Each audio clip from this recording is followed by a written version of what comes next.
السلام عليكم ورحمة الله وبركاته، أصدقائي وأحبابي ومتابعيني في كل مكان. ازيكم عاملين ايه؟ طبعا بكرة مباراة النهائي أو اللي هتلعب على كأس السوبر المصري بين النادي الأهلي وبين نادي الزمالك. أنا بضحك ليه؟ لأن أنا قلت إن الضحك ده يعني نعمة من عند ربنا، وربنا يديمها علينا نعمة، ويديم علينا وجود نادي الزمالك في حياتنا عشان نفضل نضحك على طول وما نشيلش هم الدنيا. آه الفيديوهات اللي نازلة من السوشيال ميديا الزمالك ومن إعلام الزمالك، خلاص الزمالك رفع كاس السوبر النهارده مش بكره.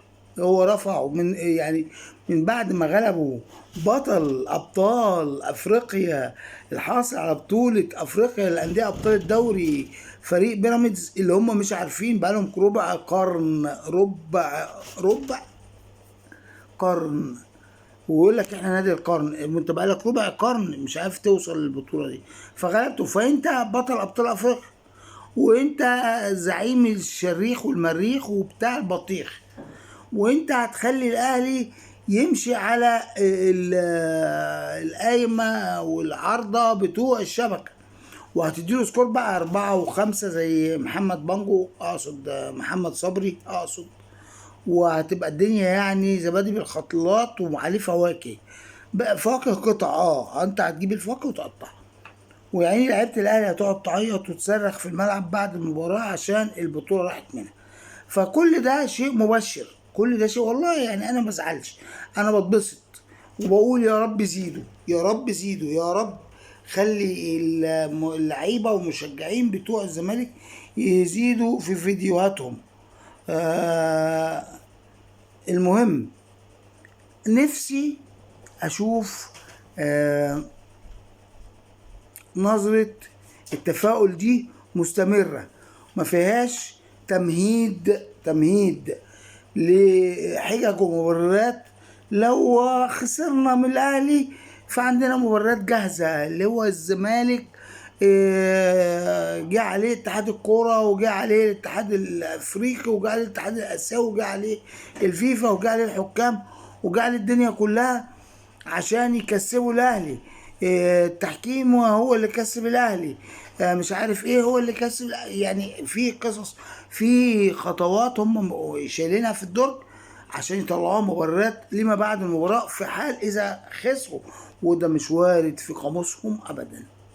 فرقة زي فرقة الزمالك مش وارد في قاموسها ابدا انها لا قدر الله ممكن تخسر، لا هي عدم هتلعب الاهلي.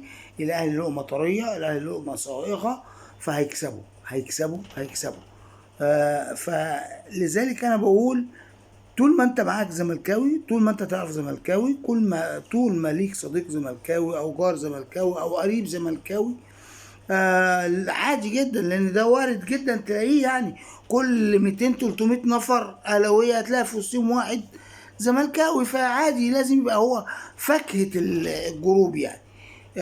بيقولوا ان هم هيكسبوا، حقهم وحقهم المشروع كمان ان هم يكسبوا. بس قولوا لي بقى يعني انتوا هتكسبوا ازاي؟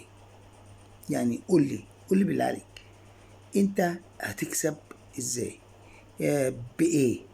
بديونك ولا بقضاياك ولا بايقافاتك ولا ورغم كل دول بطولة تكسبوا ان شاء الله. ان شاء الله ربنا يكملها لكم على خير ونضحك كلنا سوا، انتوا تضحكوا على خيبتكم واحنا نضحك عشان باذن الله اخدنا البطولة والدنيا تمشي وكل حاجة هتمشي ان شاء الله. فبكرة بامر الله هنضحك مع بعض ان شاء الله رب العالمين ونحب بعض، ونقول لكم كلمة واحدة بس اللي انتم عارفين معناها طبعا، سيكا هاي سيكا هاي سيكا هاي، وتلبسوا القميص بتاع قناوي لما كان رايح يتجوز هنومة ان شاء الله رب العالمين.